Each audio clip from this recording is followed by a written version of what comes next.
And good afternoon. It's Tuesday, April the 12th, and welcome to another edition of Tech20 Tuesday. Tech20 Tuesday is delivered by technology team here, the technology learning team here in the Anglophone West School District, and we're glad that you could join us today as my little online thing here tells me that we're all good to go. Let's dismiss this. Okay, so today we're going to have a quick look at Google Drive. Now, Google Drive is kind of really, to me, it's just one of the most powerful collaboration and productivity set of tools that we can even begin to imagine. So when we think about Google Drive, I want you to, for those of you who aren't quite familiar about what it might look like, I want you to think about productivity tool. It has similarities to the Microsoft Office suite. So if you're familiar with Microsoft Office, there's Word, there's PowerPoint, there's Excel, there's all kinds of other tools within Microsoft Office. So think of Google Drive in those terms, but with a little more oomph. The two big things about Google Drive that allows us to really take advantage of some of the features is that, first of all, it's not on your computer, so you don't have to carry your documents around on a jump drive or store them on on your computer and email them back and forth to each other or any of that kind of stuff. Google Drive is what we call cloud computing. So all of your documents are stored out there on the netherworld of the interwebs. So they're sitting on servers, could be really anywhere in the world. So your documents, that means that you can access them from anywhere and anytime that you have an internet-enabled device. The beauty of them is that they're multi-platform. That means that you can get them on a traditional laptop or computer, but you can also get them on your phone or your tablet because they have mobile apps that you can download and interact and work and collaborate on your documents with other people from really anywhere, anytime, on any platform. The other really cool thing about them is that they're shareable. So not only do you have access to your document, which is great. Think about a jump drive or a memory stick. The documents on there, if I want to work with somebody else in designing or developing that document, so maybe we're looking at, a PowerPoint or a presentation or a spreadsheet or whatever. Normally, to be able to work on that, we would send it back and forth by email or send it back and forth by a portable drive of some sort, whether it's a thumb drive or a portable hard drive. The problem with that is, of course, then you've got multiple versions. So you do some updates, I do some updates, and we've got to figure out where they meet in between. What Google Apps allows you to do, and Microsoft, by the way, has their own version of this called Office 365, which hopefully sometime in the next year that we will actually have access to here within the district and within the province. So that's a really exciting thing.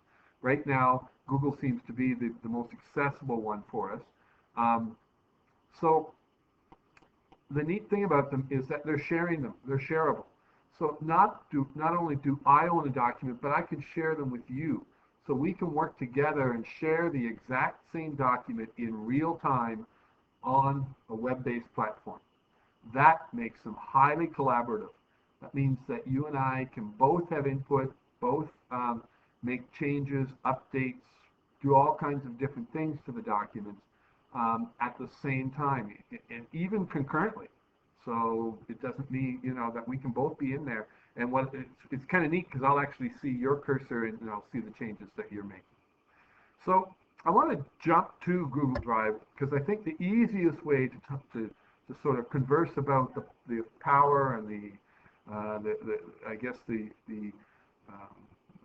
flexibility and the authority that Google Drive brings to us is to have a look at it. So I just went to my Google landing page, any Google page, if you're in Google, if you're in YouTube, any of the Google products.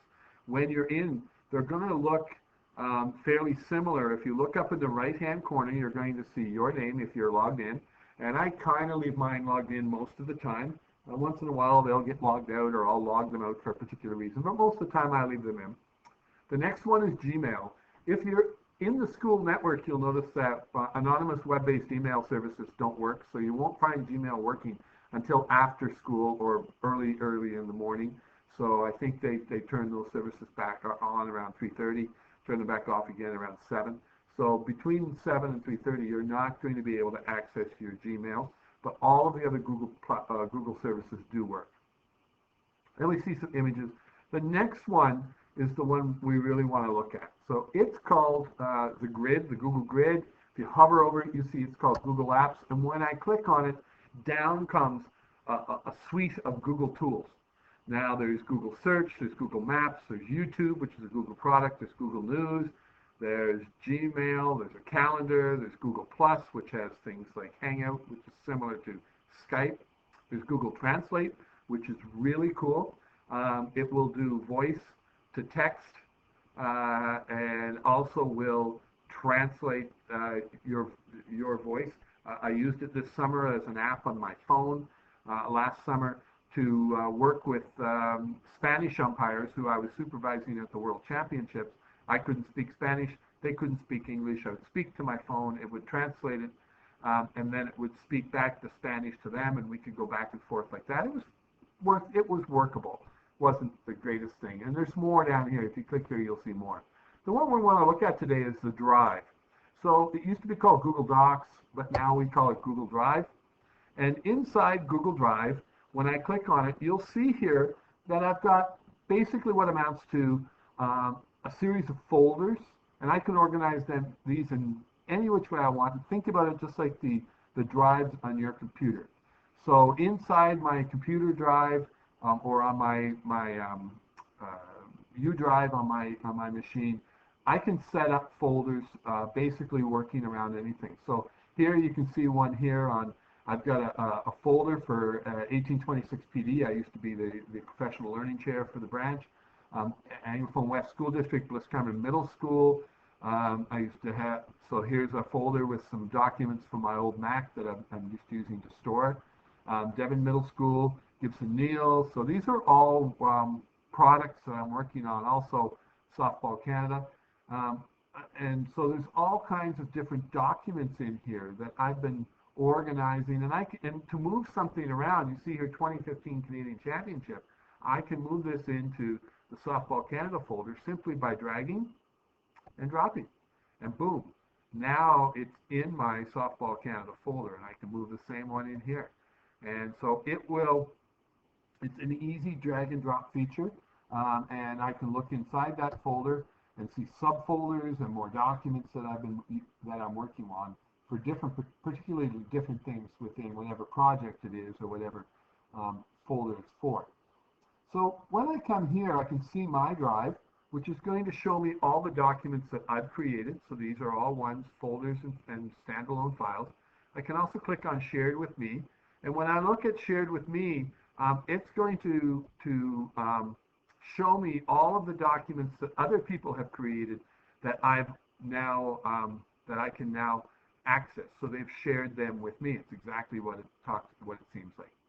So when I go to create, when I want to create a new one, I have lots of options. So I'm going to come back here to my drive. I'm going to click on New. You can see here that I can create a new folder. So maybe I'm working on a new project and I want to create a new folder where I can put in new kinds of apps. I'm just going to check in here. Okay, everybody's good. If you have anything, just let me know. I can upload files. So I may have files on my computer that I've already created. They might be Word files. They might be Excel spreadsheets. They could be anything. I can then upload them, and they become a working Google Doc within Google Drive, so that I can then share it with other people, and we can work on them together. I can upload folders. So if I have a whole folder I want to upload, I can do that as well. Now, there's lots of different options here. If you look at Google Docs, I can create a new Google Doc, and I'll just click on one here. So it's going to look very similar to a Microsoft Word. I can actually use my voice, so it does allow voice to text. I'm going to click no thanks for now. So it allows voice to text. I can create the title. So I'm just going to put in here test for Tech20 Tuesday. I can click in here. This is my testing document. There is no need to save. All changes are automatic, so as soon as I type it, it's automatically saved. Now, having said that, it does store different versions. So if I make some changes and I realize that I didn't like them, or somebody else makes changes to my document, I can go back to different revisions. So if I come here, File, See Revision History, and it will give me a list of all of the different versions that I have had over the history. And, oh, excuse me. And I can go back and select any of those versions that I want to reset my document.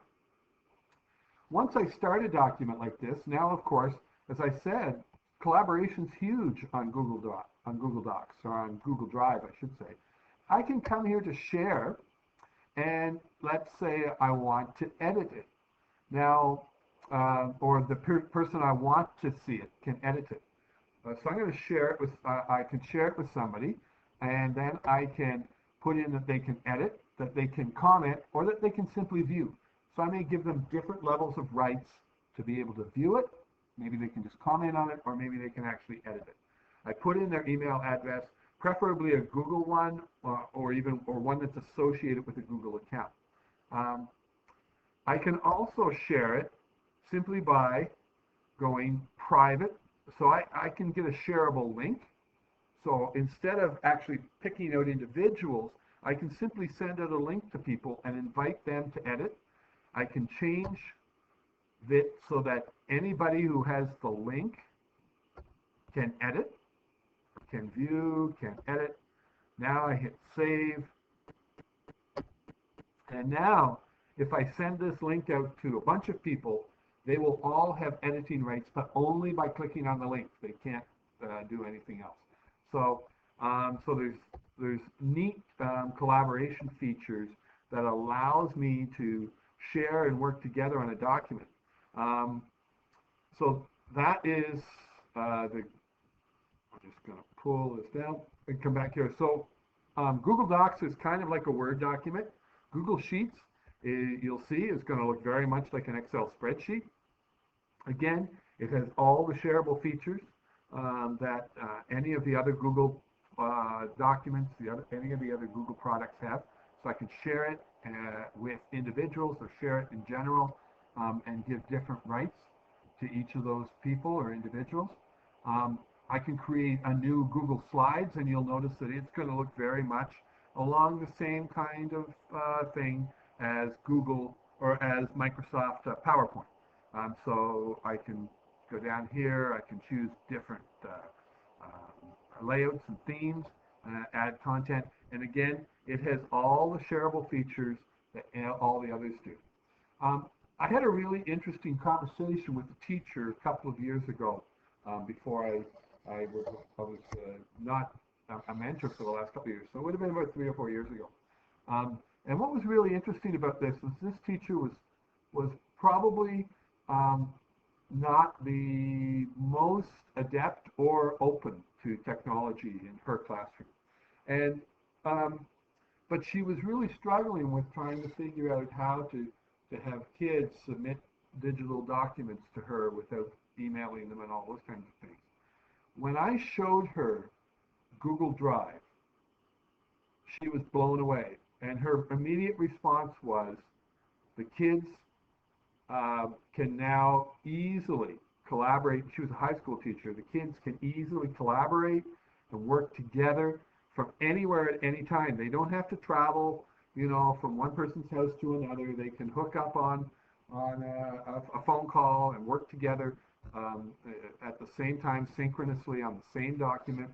And for her, she really saw the value in it, and she really took to it. I know she still uses it to this day, for kids to work together collaboratively and to submit documentation to her, or their projects to her, because they then share the document with her when they're ready to show it to her. It also allows you, if you want, you can ask your students to share it with you early, and then you can go in and see how far along they're doing and what they're doing. The other thing it allows you to do is that if you're in a Word document or a Microsoft or in a Google Doc, you can actually see who has contributed what, so who wrote what piece and what edits were made by whom.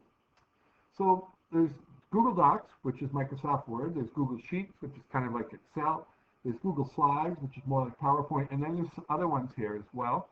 Google Forms allows you to develop some simple surveys.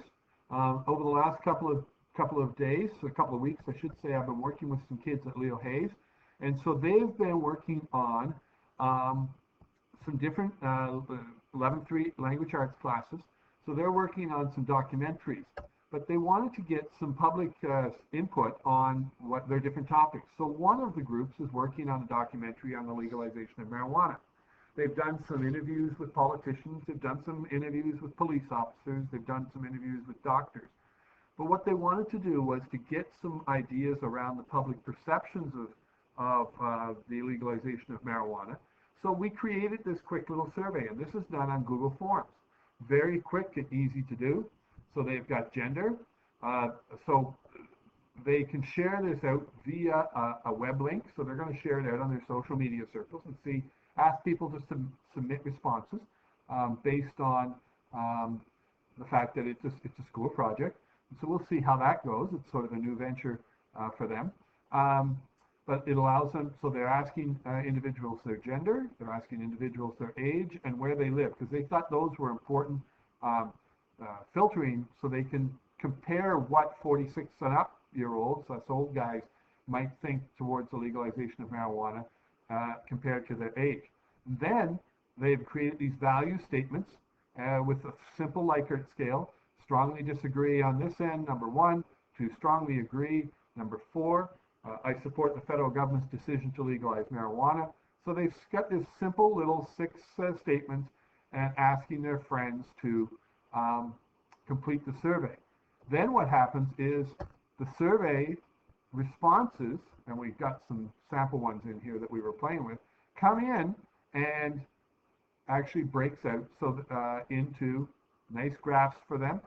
So you can see that Google Forms, which is kind of hidden under here, new, more, Google Forms, can be used as a survey tool for within their classroom or outside their classroom, and it's all web-based. So it's another mechanism for students to collect and gather data that helps them tell their stories within their classrooms. So that is, in short, Google Drive. I know it's a really quick tour through, but hopefully you saw some value in what you were seeing. If you have any ideas or questions, I would encourage you to contact one of your technology leads in Woodstock. Waylon Dixon is up there, good guy. FEC South, Carme Desjardins, so Carme covers all of the Fredericton area schools on the south side of the river out as far as Harvey and Macadam. Fredericton North, that's me. I've got all the Fredericton North schools, including sort of Leo Hayes, the city, all the way out to Millville and out to Doketown, Boys Town. And then down in Oromocto, Janice and Wendy are sharing the OEC area, Janice Shaw, Wendy Thomas. So you can get a hold of any of us, and hopefully we'll be able to help you answer your questions and help you implement Google products and Google technologies, web-based technologies, and collaborative services within your classroom. I think it's a tremendously powerful tool for collaboration for students and for helping them tell their stories in a really effective manner and share content back and forth. So that is Tech 20 Tuesday for today. As I said, I'll be around for a few minutes. If you have any questions, love to chat, love to either text or open your mic, and we can have a conversation about the ways that you might be able to use this in your classroom. That's all for today. We'll talk to you again soon on Tech 20 Tuesday. Bye-bye.